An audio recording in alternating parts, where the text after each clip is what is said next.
श्रीमद् भगवद गीता का 5वां अध्याय हमें ये सीख देता है कि अनंतता के आनंद में व्यक्तिवाद और आनंद का अहंकार त्यागें। It says, renounce the ego of individuality and rejoice the bliss of infinity। अर्थात अपने ईगो को त्यागें, क्योंकि हर परेशानी मैं अहंकार ईगो से ही शुरू होती है। और अगर आप अपने ईगो को अपने अंदर से निकाल दें तो आपको अपने इनर पीस या शांति का एहसास होता है। इसलिए ईगो को त्यागें। इससे जुड़ी कहानी अगले वीडियो में ज़रूर देखिएगा। धन्यवाद। नमस्कार, हेलो प्यारे बच्चों और उनके माता पिता, और आप सबका मेरे चैनल में स्वागत है। गीता का 5वां अध्याय हमें ये सीख देता है कि जो हम सीखते हैं वही हम जीते हैं। It says you live what you learn. अर्थात कि हम अपने जीवन में जो भी सीख लेते हैं उसे हम अपनी समझ के हिसाब से अपने जीवन में उपयोग करते हैं।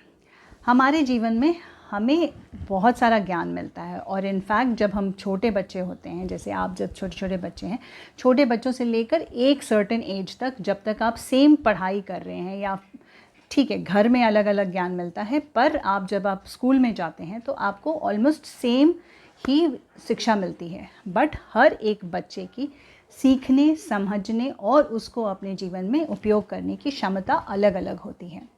मेरा मानना है कि हमारा जो जीवन है वो एक कंटिन्यूस प्रोसेस है, एक विशियस साइकिल है, जहाँ पर कंटिन्यूस प्रोसेस इसलिए कह रही हूँ क्योंकि learning is also a continuous process. हम कभी भी सीखना छोड़ते नहीं हैं। हर एक नई चीज़ हमें कुछ ना कुछ सिखा के जाती है। उसी प्रकार ये जो विशियस साइकिल है, हम सीखते हैं और फिर उसे अपने जीवन में उपयोग करते हैं, अपनी सोच के अनुसार, अपनी समझ के अनुसार। जो हमें सही लगता है हम उसे अपने हिसाब से अपने जीवन में उपयोग करते हैं। तो आइए इससे जुड़ी कहानी आप लोगों को सुनाती हूँ। तो हुआ यूँ कि एक ऋषि महाराज हुआ करते हैं। उनके गुरुकुल में बहुत सारे बच्चे हुआ करते हैं। तो वो बच्चों में से वो 2 बच्चों को सिलेक्ट करते हैं, और वो कहते हैं कि एक दिन उन दोनों को अपने पास बुलाते हैं और कहते हैं कि मैं 1 साल के लिए बाहर जा रहा हूँ, पर इस 1 साल में मैं चाहता हूँ कि जो भी मैंने तुम लोगों को आज तक सीख दी है उस सीख से तुम कुछ अलग करो। और ये कहकर उनके दोनों के हाथों में वो कुछ ग्रेन्स डाल देते हैं। ग्रेन्स मतलब समझते हो ना तुम लोग, हम लोग जब प्लांटेशन करते हैं तो उसके लिए हम सीड्स डालते हैं, इसी तरह वो उनके हाथों में कुछ ग्रेन या सीड्स डाल देते हैं और उनको कहते हैं कि ये मुझे चाहिए कि जब मैं 1 साल बाद वापस आऊँ तो मुझे इन्हीं सब चीज़ों से कुछ डिफरेंट चाहिए। ये तुम उपयोग करोगे, कैसे करोगे ये सब मैं तुम्हें कुछ नहीं बताऊंगा। ये तुम्हारी सीख जो मैंने अभी तक तुम लोगों को दी है उसको इम्प्लीमेंट करोगे। तो हो गया, ठीक है, चलो। अब ये जो राम और श्याम होते हैं, दोनों जिनको गुरुजी ने सिलेक्ट किया होता है, वो सोचते हैं कि मैं तो ये करूँगा, मैं तो वो करूँगा। अपने अपने हिसाब से वो लोग सोचते हैं कि हम अब जब 1 साल बाद गुरुजी आएंगे तो हम उन्हें खुश कर देंगे।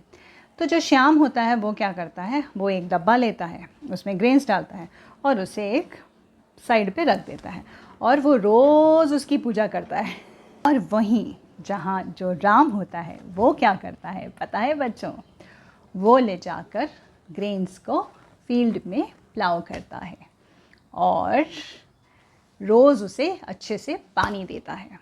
जब जब जहाँ जहाँ जितनी जितनी रिक्वायरमेंट होती है उतना वो पानी देता है, और एज अ रिज़ल्ट उसे क्या मिलता है, जब हार्वेस्ट सीज़न आता है तो वो हार्वेस्टिंग होती है और उसको रिजल्ट्स मिल जाते हैं। इतने से ग्रेन से कितनी सारी ज़्यादा multiple an number of quantity उसकी पैदाइश होती है। और जो ये श्याम भाई साहब होते हैं उनका क्या हाल होता है, वो ग्रेन्स को 1 साल तक ऐसे ही रखे रहते हैं। वो सोचते भी नहीं हैं कि मैं उसको खोल के भी देखूं। होता क्या है कि 1 साल बीत जाता है। 1 साल का बाद जब गुरुजी वापस आते हैं तो वो उन दोनों को बुलाते हैं कि आओ भाई राम और श्याम, अब मुझे बताओ तुम लोगों ने क्या किया जो मैं तुम्हें दाने दे के गया था।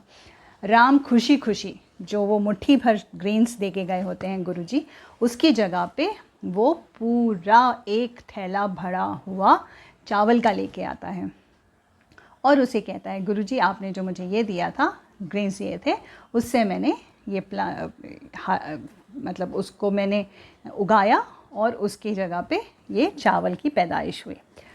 और श्याम को बोलते हैं तो श्याम डिब्बा उठा के ले आता है और उसके अंदर क्या लगी होती है पता है तुम्हें? उर्ली, फंगस और कीड़े। इतने देखकर गुरुजी तो थोड़े से उदासी हो जाते हैं कि भाई मैंने तुम्हें और राम को सेम ही ज्ञान दिया था पर तुमने ये क्या किया। तो यही है बच्चों कि हर इंसान को एक सीख दी जाती है पर वो उसे कितनी जल्दी ग्रास्प करता है, उसे अपने जीवन में किस हिसाब से इम्प्लीमेंट करता है, that is the main thing. इसीलिए आपके क्लास में भी आप देखते हो कुछ बच्चे जो सेम टीचर सेम चीज़ पढ़ाती है बट कुछ बच्चे फर्स्ट आते हैं, कुछ बच्चों को कम मार्क्स आते हैं, कुछ बच्चों को बहुत ही कम मार्क्स आते हैं। वो हर इंसान की सोच है। पर एक बात आप जीवन में हमेशा याद रखें, अगर आप चाहें तो आप अपने जीवन को बदल सकते हैं। मेहनत is the key to success. आप मेहनत करोगे तो आपको उसका फल ज़रूर मिलेगा। कुछ बच्चों को थोड़ी ज़्यादा मेहनत करनी पड़ती है, कुछ बच्चों को थोड़ी कम मेहनत करनी पड़ती है, पर मेहनत सब करते हैं क्योंकि सबका दिमाग भगवान ने अलग अलग बना रखा है। किसी को ज़्यादा शार्प मेमोरी दी है, किसी को थोड़ी कम दी है। इसी प्रकार राम और श्याम की भी अलग अलग मेमोरीज थी, तो दोनों ने अपने हिसाब से अपना काम किया। एक को सक्सेस मिली और एक को बहुत ही एम्बैरसमेंट मिली, पर ठीक है। इसलिए मैं कहती हूँ कि जो आप सीखते हो ध्यान से सीखो, उस सीख को जब इम्प्लीमेंट करो तो उससे पहले भी 2-3 बार सोच लो कि वो सही है कि नहीं है। और उसी सोच के पूरे चक्रव्यूह में ना आपको समझ में आ जाएगा कि आप गलत हो। और अगर आपको समझ में नहीं आ रहा है तो आप अपने पेरेंट्स से पूछो, मेंटर से पूछो, फ्रेंड से पूछो, फैमिली से पूछो, किसी से पूछो, कोई भी आपकी हेल्प करने के लिए रेडी रहेगा किसी भी टाइम पे। आशा करती हूँ कि आप लोगों को ये छोटी सी प्यारी सी कहानी समझ में आई होगी और अच्छी भी लगी होगी। इसलिए आप लोग मेरे चैनल को सब्सक्राइब करिए और अपने फ्रेंड्स और फैमिली के साथ शेयर करिए ताकि उनको भी ढेर सारी सीख मिले और ढेर सारी कहानियाँ सुनने को मिले। धन्यवाद।